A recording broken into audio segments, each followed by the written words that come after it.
So, kicking into our after morning tea session, we have the topic of understanding the Sport New Zealand physical literacy approach.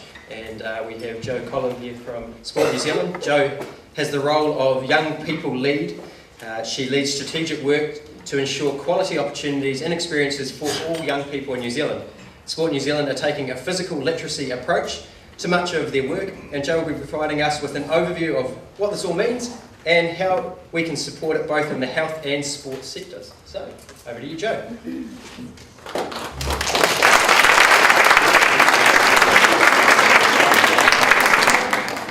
Kia ora everyone. I'm Jo, and I first of all need to put an apology out there, well, two apologies. It's another POM following Martin stood up here, and I hear he did a mihi in Māori. My justification for not doing it in Māori is I've only been here 18 months and I have enough trouble with my own language, so I'm just starting to learn with my son. And the second one is I'm not feeling the love from Hamilton, because the last time I came here, which was last week or the week before, I got detoured through fog and ended up driving from Tauranga with two people from the Department for Correction, so I know everything about prisons as well to get here. So I'm Colin, originally from the UK, lived quite a lot of places in the UK because my father was in the army, but sort of my true roots, I suppose, take me to a place called Worcestershire, where I'm very fortunate to have two rivers that I can call my connection, which is the River Severn and the River Avon, and my mountain, which is not, I always find it challenging when I come to New Zealand, because they say mountains and you call what we would class as hills mountains. So my mountain isn't quite a mountain, it's a hill. It's Malvern Hills, but it's where Malvern spring water comes from, which is quite infamous in the country that I'm born and bred. But I now call New Zealand and Wellington my home, and I have a 7-year-old boy called Leo, who I'm going to regale some of the physical literacy approach that I'm talking about today through his eyes. And I've come from a teaching background, so I was a secondary phys ed by trade, and I was lucky enough to work in two local authorities as a teacher advisor before I advised the UK government in physical education and sport policy. As I said to somebody in my very last meeting before I jumped on a plane in the morning was with the Secretary of State at the time, Michael Gove. If any of you have heard him speak, he's an interesting character at the best of times. And the second meeting was with the Premier League for football, soccer, who have more money than sense, and it was just the most bizarre meeting I think I've ever been to, so it hasn't been topped yet. So that's my background.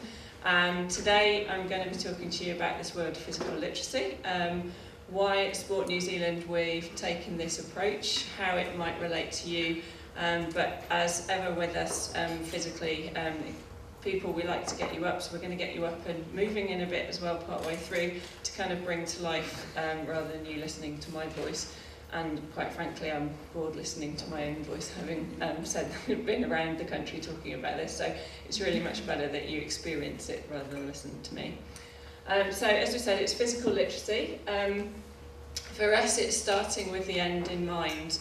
Sport New Zealand's strategy over the last 5 years, and I can stand up and say this quite well because I wasn't part of it, so it's okay to sort of be critiquing it. But we created a little bit of a monster in our approach over the last 5 years around sport and how we were encouraging sports, National Sports Organisation, Regional Sports Trust, to get as many people active in a way of counting numbers, so it's counting widgets. That behaviour means that we just run round grabbing anyone we can. We don't think about the quality, the relevance, the importance of the experience. And for some of you in this room, probably our actions have created some of the people that you might be working with. Certainly my sister was one of those. So Gemma, God rest her soul, is no longer with us, but she was, as she would describe herself, a bit of a freak of nature. At the age of 13, she was 6 foot. By the time she stopped growing, she was 6'3", and she had real issues with her body image and her weight from one physical education lesson that she had, which was that god-awful experience where you stand in your knickers and your vest and you line up one behind the other and you vault over a box. And she couldn't do it because she was still growing and was a different stage of development, but yet that's what was put in front. And from that day on, she would never go near any physical activity and she would never go through any experience, and actually she became socially dependently needing on food. and that's part of her history and journey, and so I'm particularly passionate about ensuring that we don't have that. So you don't have, and I'm sure you can think of some people who maybe you're working with because it wasn't actually related to the food, it's actually related to the physical activity experience they had, which has put them off for life. And this approach is very much turning that table. We don't want at Sport New Zealand to be providing poor quality, irrelevant and not appropriate opportunities. That's utopia. It's a long way that we need to go, but this is where our investment, our leadership and our approach is really that end in mind, providing quality, relevant experience for all and understanding everybody's needs.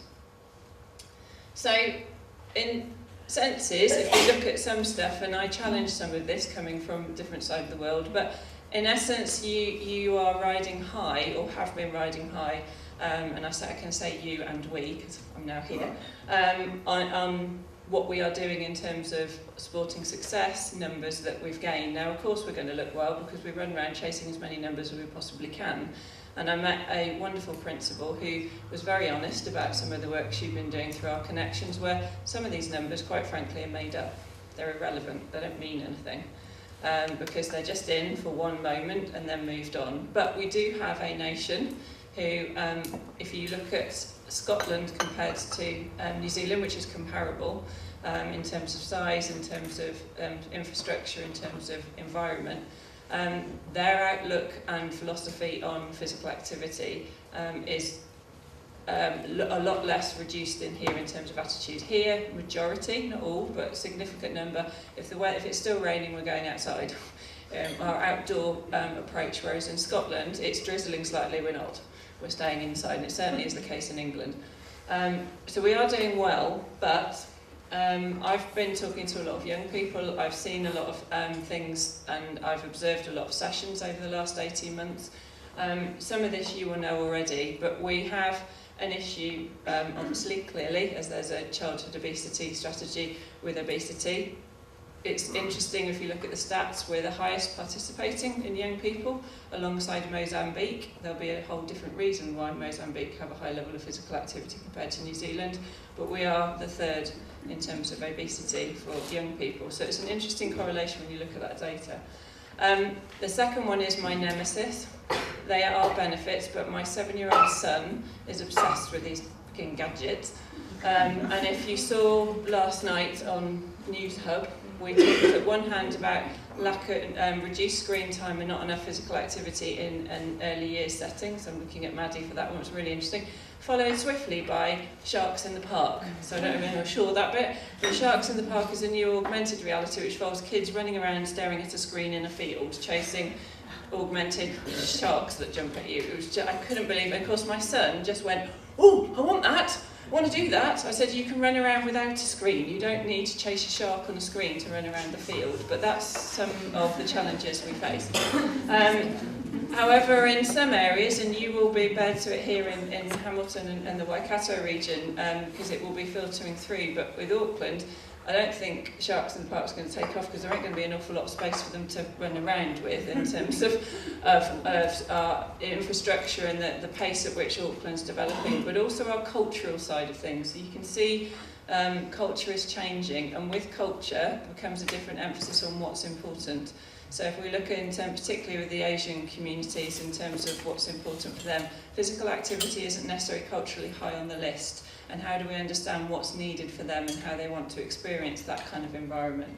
So it is changing. For our young people particularly, gone are the days that one sport and being in one sport is what they do. They like a plethora of activities, they like them to be changed, and very much these sort of park runs and alternative activities are what are starting to float our young people's imaginations and ideas.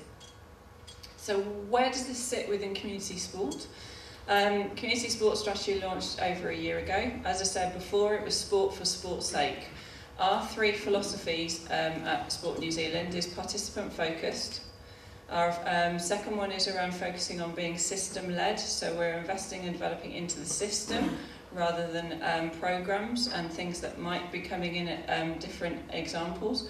and we're about performance driven. And when we mean performance driven, we're looking at the quality of the experience and the quality of the people that are delivering those experiences, rather than you got 3,500 young people to come to a one-off session, because my statement would be, so what? Are they coming back? Did they have a good experience? What difference has it made, etc.? So that's kind of where our philosophies are sitting in terms of community sports strategy. And one of the approaches that brings that to life very much is our physical literacy approach. I'll give 2 examples before I get you up and moving, because I know I've only got 30 minutes of your time, and obviously I want to give some time for questions. One of those examples relates to a approach that was in the Auckland region. It was in fact with I think it was with, if I recognise faces over here, it was with a Decile 1 primary school and a kohanga where they had engaged in hippie kaleli. The first school that I saw, they were very much talking about the activity and support that was being given to them in school, but they were hugely reliant on one deliverer and hugely reliant on the one needs of the kids. So I was watching these young people walk down to the field. They were tripping up over their own feet. These were 6-year-olds. They didn't have the physical skill, and when they came down to the session wasn't around movement, even though they were tripping up over their own feet. It was all around ball skills, because that's what had been predetermined by the external person coming in who had a set programme, and that's how it was going to be. When we went to the kohanga and I met Fire, Dario had been in, I think, once, maybe twice at that point, and their statement to me was, well, we've taken this and we've done X, Y and Z, we're not sure whether we're supposed to, but we have, and this is what you can see. Now, we had kids younger than the school who were able to move agilely, were connecting with what they were doing, saw meaning in it, and I've never seen children throw so accurately in my life at the age of 3 and 4. Why, do you ask?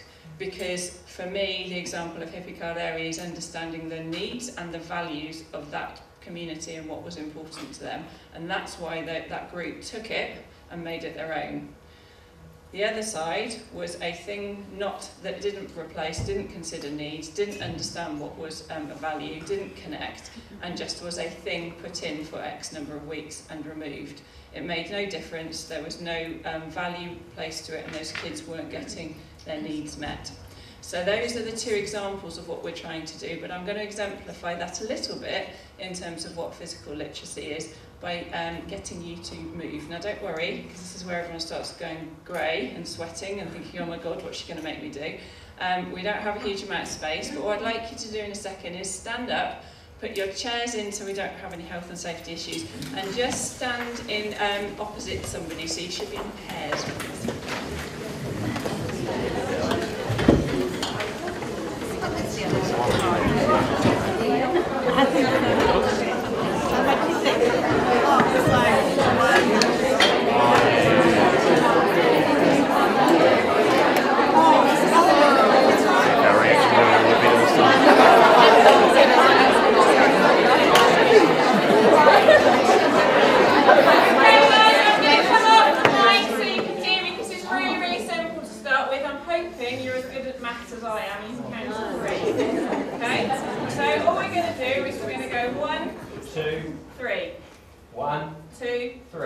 Got the idea?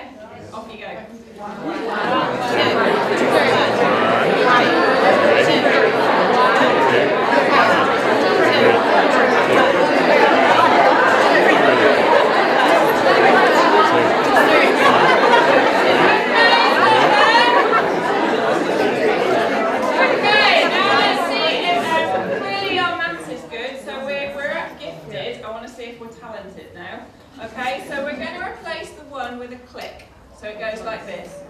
2, 3, 2, 3.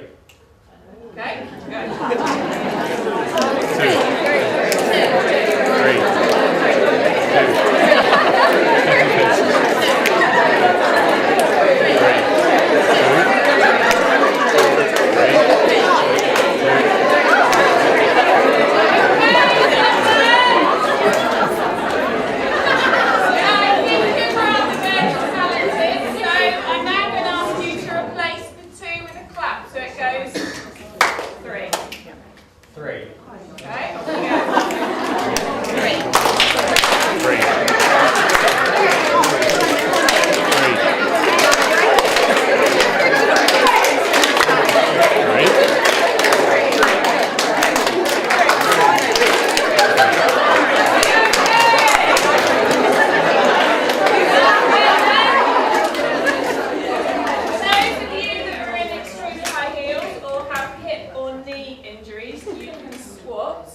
don't jump.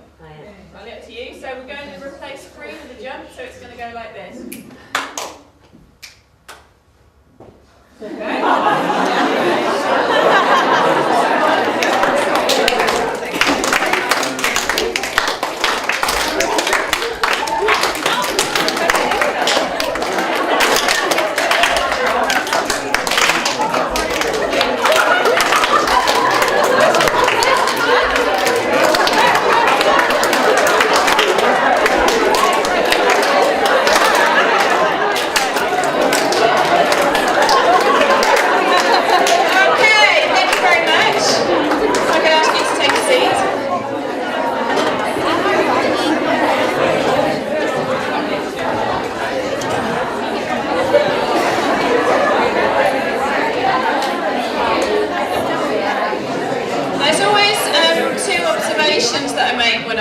This, and usually I do stipulate how the distance between you needs to be, but categorically the energy levels and the noise levels go up in the room as the activity goes, and actually you get closer and closer to each other as you're concentrating really hard on what you're doing. It's a really simple example of connecting what we're trying to do through physical literacy, and I've kind of bounced some slides, so apologies, I'll kind of flip backwards and forwards. But our approach really is understanding the physical, social, emotional, cognitive and spiritual needs of the participants, the people that we're working with. Hopefully through that really, really quick example, you can see that the social levels in terms of engagement were there for you. The cognitive in terms of there was a lot of thinking and observing and watching was there. That actually there was laughter, the emotional side of connecting with someone. We have a lot of people say that I don't feel isolated in that environment because I'm with someone and it builds and it progresses. Is an example. For some that might not be the case. What we're trying to say here ultimately with physical literacy, go back that way, is it's around the motivation and it's around the confidence to want to be engaged. It's around people taking responsibility. And actually it was a couple of sessions ago that I delivered a day workshop, and someone said you cannot separate your head from your body from your world. And that's ultimately what we're saying, is we don't come in bits and we don't come in a vacuum. Those that run a session for netball, we can't expect those young girls and boys to walk into our netball activity and leave everything behind because you're only coming here to do netball skills and drills and play a game, and I'm not interested in anything else.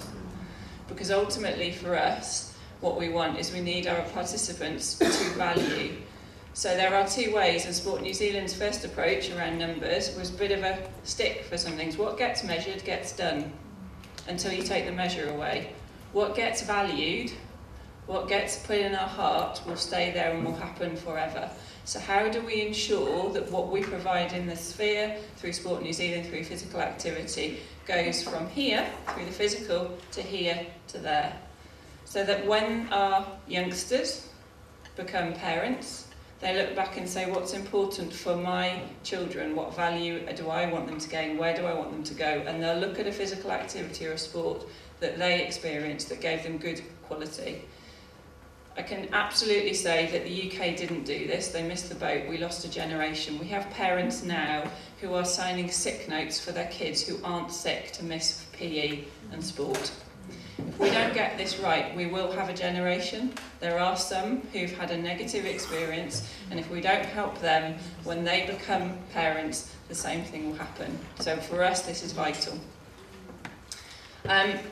We acknowledge that there are some really important models already out there with a fabulous national health and PE curriculum, and with Tari Tapawha in terms of the health. What we were able to see with some of the sports is that for us, in terms of our investment, they couldn't necessarily see or align to it. Physical literacy is just an umbrella. It's a way of thinking, it's an approach that allows us to connect with these models, what else is out there for our participants to get a seamless journey. And the example and final example I'll give for you is, my father is 71 this year. He was very physically fit. He was chairman of England Schools Rugby back in the day. He had been in the army, as I said. When he retired, he lost sight. He understood the value of being physically active, but he lost sight of it. And I asked him when he retired what happened, because he's now back into being physically active, and no surprise he's playing golf. It's either bowls or golf, isn't it, sometimes for that age? He's playing golf. And his response was, when I retired, a need that was being met through work was lost, and that was the social aspect of his world. When he was going to his golf club then, he was after something very different, and the golf club lost what he was looking for, and it took him a long time to find the golf club that put the absolute social lens on everything they did. When you go down there, most golfers are grandparents, so the grandchildren are allowed to be there. You see little tots crawling around on the pitch and putt area where they might be doing some warm-ups. They do social engagements that brings the family. The more structured golf club now makes more money from weddings as a wedding venue than it does from golf membership, whereas this golf club that's taken this approach through looking at the social needs of their golfers has driven up the numbers because we're meeting a need.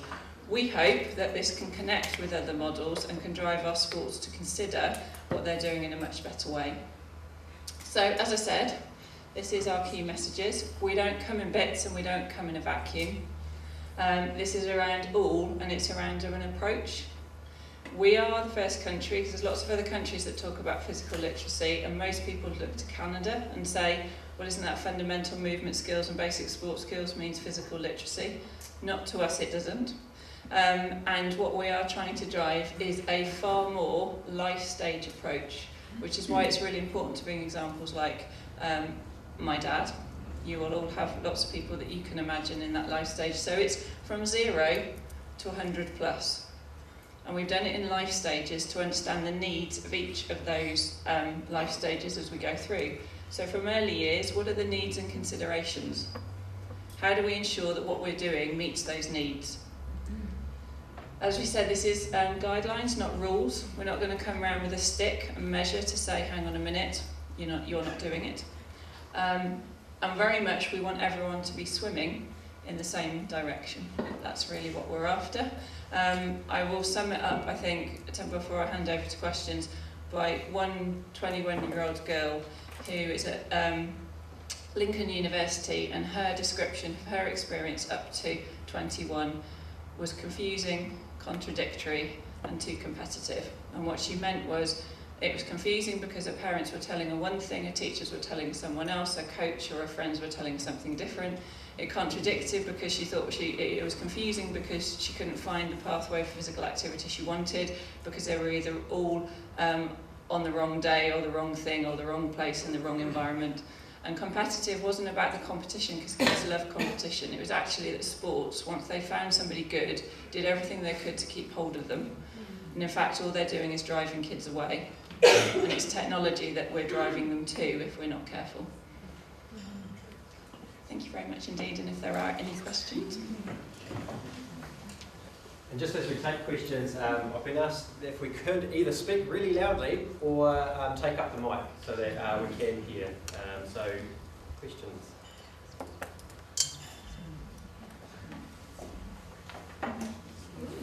Joe, you may have covered everything. I've even done a really bad job. Brilliant. I've done a really good job. To say there are, the approach is on our website, and we will send a link, but there are hard copies. I would love to have been here with a suite of hard copies to give to you, but they've been so popular we've run out, so we're doing a reprint. So if you are interested in hard copies, there will be a mechanism for us to be able to get them to you, but you can download it from our website, and we hope that this has enabled you to see how it can support what you're doing, but also hold us very much to account on what we're trying to do. So this is about collectively working together, and where it's not working, we want to know. But it will take a while to turn the tanker. Sport tanker is quite big at the best of times. So it's going to take a while to get there, but the more that we can work together to be consistent on message, the better. Thank you. There is one question down here. You're okay? Yep. Nice and loud. Kia ora, Joe. This is a bit of a Pōtiki question, but you used the awesome example around hipi kārere in terms of physical literacy of tamariki. Yes. How do then if that's being seen as working, how do we then get that funded so that it's supported across the country? Well, that's a very good question. We've been working with a variety of people, and I've been talking with Leonie at the moment. From our perspective, we need to have clear in our house, and having met with a group of representatives in terms of the Māori sphere, we weren't clear in our house in terms of where our strategy and our approach sit with the Māori participation. That's now gaining traction and is happening. That's been a loud noise. We should have been a lot quicker than we were. But the nature of our house sometimes isn't necessarily the way some of us would like it. So we are in that position. I think once we've got clarity of that, and that was really clear from the group that we met, and Leonie, please jump in because I know you were part of that group, is we need to have clear sight of the importance of Māori participation in order for that to happen. This approach doesn't invest money into as a funded programme. I think it's really important, you've raised a good point, that we're not asking sports to suddenly come up with physical literacy programmes at all. It's to look at what they're doing already. But the sporting organisations, the regional sports trusts, or those people at a national and regional level, they will be the ones that will be looking at how they do that approach, and what we would be encouraging is to be able to influence and align. So knowing more of that is where we would say, well, if you're looking for examples, or you rather than recreating the wheel, here is a really good example of that, and either invest in that for that sake, or see how you can connect rather than duplicating or replicating something. So I'd love to say that we have a pot of money, but as we get clarity on the childhood obesity and the work that we're doing, certainly we can see that going through time, that we'd want to connect with you.